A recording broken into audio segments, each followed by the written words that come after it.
Hi గారు, welcome to our channel. ప్రస్తుతం మనతో పాటు దాము బాలాజీ గారు సీనియర్ జర్నలిస్ట్ ఉన్నారు. వారితో ఒకసారి మాట్లాడదాం. సార్ నమస్కారం. సార్ పాస్టర్ ప్రవీణ్ మృతి తర్వాత ఒకవైపు ఇన్వెస్టిగేషన్ జరుగుతుంది, మరోవైపు ఏమో క్రిస్టియన్ సంఘాలన్నీ కూడా ఆందోళన వ్యక్తం చేయడం చూస్తూ ఉన్నాం. ఈ నేపథ్యంలోనే ఇప్పుడు పాస్టర్ ప్రవీణ్ మదర్ మరియమ్మకు సంబంధించిన ఒక ఆడియో లీక్ అయింది. ఆశా వర్కర్తో మాట్లాడిందని చెప్తున్నారు. మరి ఆడియోలో ఏముంది, దానికి సంబంధించి ఏమి ఇన్ఫర్మేషన్ వచ్చింది సార్? ఒక మరియమ్మ తల్లి, ఆమె పేరు ప్రవీణ్ పగడాల తల్లి మరియమ్మ. ఒక ఆడియో లీక్ అయింది. యాక్చువల్గా ఏంటంటే ప్రవీణ్ పగడాల ఫ్యామిలీ మెంబర్స్ మెల్లమెల్లగా వచ్చి బయటికి మాట్లాడుతున్నారు. ఫస్ట్లో అయితే ఆయన భార్య జెసికా కావచ్చు, వాళ్ళ పాప కావచ్చు, దాని తర్వాత వాళ్ళ చెల్లెలు శ్రీదేవి కూడా ఎక్కువ మాట్లాడింది. దాని తర్వాత వాళ్ళ అక్క కూడా మాట్లాడింది. వాళ్ళ బ్రదర్ కూడా నిన్న ఈవినింగ్ ఒక వీడియో రిలీజ్ చేశారు, కిరణ్ పగడాలు.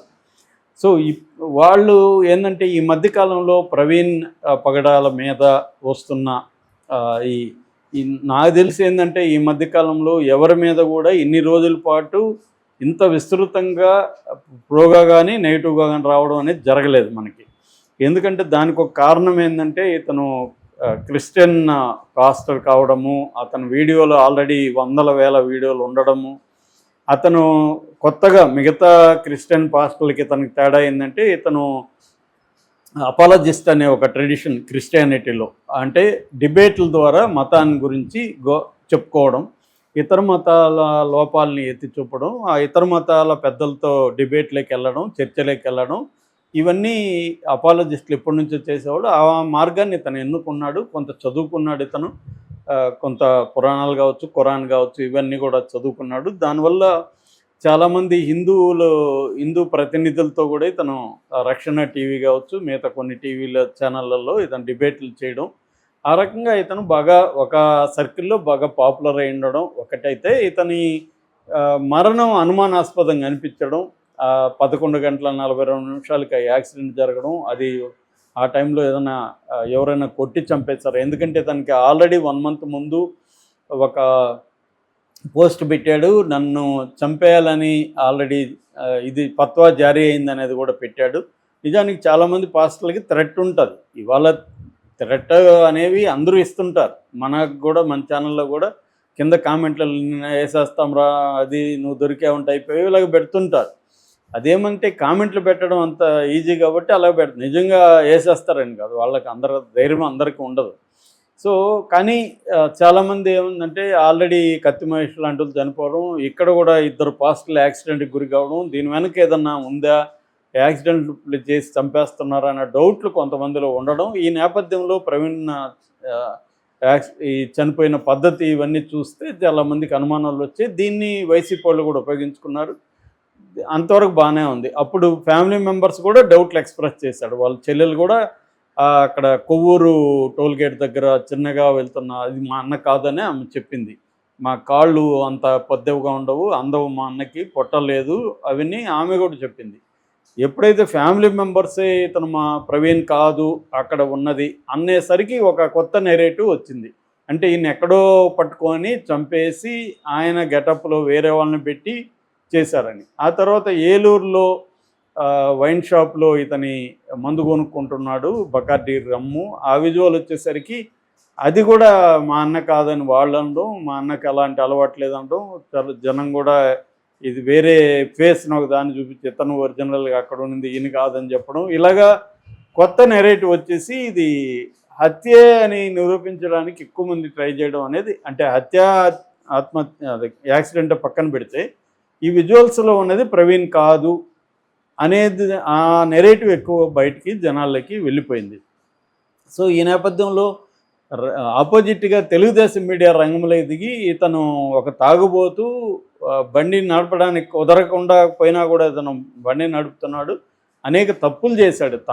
తాగడం తప్పు కాదు, కానీ తాగి డ్రైవింగ్ చేయడం, 2 సార్లు పడినా కూడా అక్కడ ఉన్న వాళ్ళు వారించి వెళ్ళొద్దు మీరు, ఇలాగా హెడ్లైట్ పగిలిపోయిందని చెప్పినా కూడా వెళ్ళడం, ఇవన్నీ అతను చేసిన తప్పులు అన్న యాంగిల్లో అది నిజమా అబద్ధం అనేది పక్కన పెడితే ఇది తీసుకొచ్చారు. దీంతో హిందూ మత పెద్దలు కావచ్చు, కొంతమంది హిందూ సపోర్టర్సు, హిందుత్వవాదులు రంగంలో దిగి ఇతన్ని బ్యాడ్గా ప్రచారం చేయడం వాళ్ళు మొదలుపెట్టారు. ఇది వాళ్ళ ఫ్యామిలీకి చాలా ఇబ్బందికరంగా మారింది. ఎందుకంటే ఆల్రెడీ చనిపోయారు. అతను పెద్ద ఏజ్ కాదు, 45 ఏళ్ళ వయసు. సో ఆ ఏజ్లో చనిపోతే కుటుంబానికి ఎంత బాధ ఉంటుందో తెలుసు మనకి. సో అందువల్ల వాళ్ళు ఆల్రెడీ చనిపోయిన బాధలో ఉంటే అతన్ని ఒక బ్యాడ్ లైట్లో చూడాల్సి రావడం, ఫోన్లు రావడం, ఈ వీడియోలు వాళ్ళకి లింకులు పెట్టడం, ఇవన్నీ వాళ్ళకి బాధని రెట్టింపు చేశాయి. ఎప్పుడైనా తమ కొడుకు కావచ్చు, తండ్రి కావచ్చు, భర్త కావచ్చు, వాళ్ళు చనిపోయినప్పుడు వాళ్ళ గురించి మంచిగా తలుచుకొని వాళ్ళు ఆనందపడే పరిస్థితి లేకుండా ఒక బ్యాడ్ ఇవన్నీ వచ్చేసరికి వాళ్ళ మీద బాగా ప్రెజర్ పెరిగింది. సో దీనివల్ల వాళ్ళందరూ కూడా అప్పీల్ చేయడం మొదలుపెట్టారు. మొన్న జెసికా కూడా మాట్లాడింది, ఇట్లా మా భర్త గురించి మీరు దయచేసి సైలెంట్గా ఉండండి, ప్రచారం చేయకండి, గవర్నమెంట్ని విచారణ జరిపి నిజానిజాలు పెట్టే వరకు సైలెంట్గా ఉండండి, మాకు గవర్నమెంట్ మీద నమ్మకం ఉంది అనేది ఆమె అన్నది. దాని తర్వాత వాళ్ళ తమ్ముడు కిరణ్ పగడాల అతను ఇదే మాట చెప్పాడు.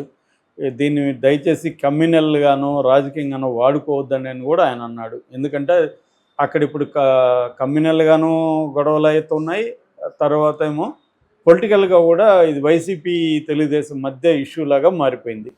సో ఈ యాంగిల్లో ఇప్పుడు మరియమ్మ అంటే వీళ్ళ తల్లి ఆడియో కాల్ లీక్ అయింది. అది ఆశా వర్కర్, కడపలో ఉండే ఆశా వర్కర్ ఒక మహిళ, ఆమె పేరు దేవి, ఆమె మరియమ్మకు కాల్ చేసింది. నిజానికి మరియమ్మ ఈ ఆడియోలో ఏమీ మాట్లాడట్లేదు. మరియమ్మ ఏంటంటే దాంట్లో మనకు తెలిసిన విషయం ఏంటంటే గత 10 రోజుల నుంచి మరియమ్మ తీవ్ర జ్వరంతో బాధలో ఉంది. కన్న కొడుకు ఆ ఏజ్లో చనిపోయినప్పుడు కన్న తల్లికి ఎలా ఉంటుందో అందరికీ అర్థమవుతుంది. దీనివల్ల ఆ ఆడియో బయట రావడం వల్ల మనకు తెలిసింది ఏంటంటే మరియమ్మ అనే తల్లి పేరు మరియమ్మ అని, ఆమె చాలా తీవ్ర దుఃఖంలో ఉందని, ఆమె పరామర్శించడానికి కూడా ఎవరి కాల్స్ తీయట్లేదని. బట్ ఈ ఆశా వర్కరు ఆమెతో బలవంతంగా మాట్లాడి ఆమె కొంత ఊరట కలిగించడానికి ఈమె మాట్లాడుతున్నట్టుగా అర్థమవుతుంది. ఆ నేపథ్యంలో ఆశా వర్కర్ ఏం చెప్తుందంటే 10 రోజులకు ముందు, అంటే ఆయన చనిపోకముందు నాకు బాగలేదంటే కూడా వచ్చి చూసి వెళ్ళాడు, అంత మంచివాడు, నేను జీర్ణించుకోలేకపోయినాను, నువ్వెంత బాధపడుతున్నావు, నేను పరామర్శిద్దాం అనుకున్నాను అని ఇంకెవరో కూడా మాట్లాడతారంటే ఈమె వద్దులే అని చెప్తుంది, నాకు మాట్లాడే ఇది లేదు అని చెప్తుంది. ఖచ్చితంగా ఒక్కోసారి ఏంటంటే గ్రీఫ్ ఉన్నప్పుడు వాళ్ళని అలా కాసేపు వదిలేయడం కూడా ఇంపార్టెంట్. ఎవరంటే వాళ్ళు వెళ్ళి డిస్టర్బ్ చేస్తే కూడా అది ఎక్కువ అవుతుంది. ఆ యాంగిల్ మనకు తెలుస్తుంది. దీన్ని కూడా కొన్ని ఛానల్స్ ఏంటంటే ఏదో బ్రేకింగ్ న్యూస్ లాగా వేసి మరియమ్మ ఆడియో కాల్ లీక్ అని ఏదో బ్రేకింగ్ లాగా బ్యాక్గ్రౌండ్ స్కోర్ వేసి అరుస్తున్నారు. నిజానికి ఆమె ప్రైవసీని మనం గౌరవించాలి. ఆమె దుఃఖించే సమయాన్ని ఆమెకి ఇవ్వాలి తప్ప వాళ్ళని కూడా డిస్టర్బ్ చేసి వాళ్ళని కూడా బయటికి లాగి గందరగోళపరచడం అనేది కరెక్ట్ కాదు. ఆల్రెడీ వాళ్ళ కుటుంబం ఇబ్బందుల్లో ఉంది, వాళ్ళ కుటుంబం ఒక గ్రీఫ్లో ఉంది. గ్రీఫ్ ఉన్నప్పుడు వాళ్ళని రెస్పెక్ట్ చేయడం ఇంపార్టెంట్, వాళ్ళ ప్రైవసీని చేయడం ఇంపార్టెంట్. కాకపోతే ఇప్పుడున్న పొలిటికల్ కానీ ఈ మీడియా వాతావరణం కానీ ఏమైందంటే వ్యక్తులకి ప్రైవేట్ లైఫ్ లేకుండా, ప్రైవసీ లేకుండా చేసేసింది. మామూలు వ్యక్తులకే ప్రైవసీ ఉండట్లేదు, ఇంకా పాపులర్ సెలబ్రిటీలకి అయితే అసలు ఉండదు. వాళ్ళ చావైనా, వాళ్ళ ఇంకే కార్యక్రమం అయినా కూడా, పెళ్ళైనా, చావైనా, ఇంకోటైనా, అదేదో పాట ఉంది కదా మనకి బాలచందర్ ఆకలి రాజ్యంలో, చావు కూడా పెళ్ళి లాంటి బ్రదర్ అని. అలాగా ఇప్పుడు ఏమైపోయిందంటే చావు కూడా ఒక ఛానల్స్కి కావచ్చు, మీడియాకి కావచ్చు, ఒక సెలబ్రేషన్ లాగా, ఒక పండగలాగా వీళ్ళు చేసుకోవడం అనేది పెరిగింది. ఎందుకంటే దాని నుంచి బతికే పరిస్థితి ఛానల్స్కి కానీ లేకపోతే సోషల్ మీడియాకి కానీ ఉంది. దీన్ని పొలిటికల్గా ఉపయోగించుకోవడం కూడా ఉంది. ఈ నేపథ్యం ఉంది. ఆల్రెడీ పాస్టర్లకి, హిందుత్వవాదులు కొంతమందికి గొడవలు ఉన్నాయి. ఛానల్స్లో ఒకరి మీద ఒకరు దుమ్మెత్తి పోసుకోవడం ఉంది. ఒక అభద్రత భావం కూడా మైనారిటీలో జనరల్గా ఉంది, క్రిస్టియానిటీలో కూడా ఉంది. దీని నేపథ్యంలో నుంచి చూశారు.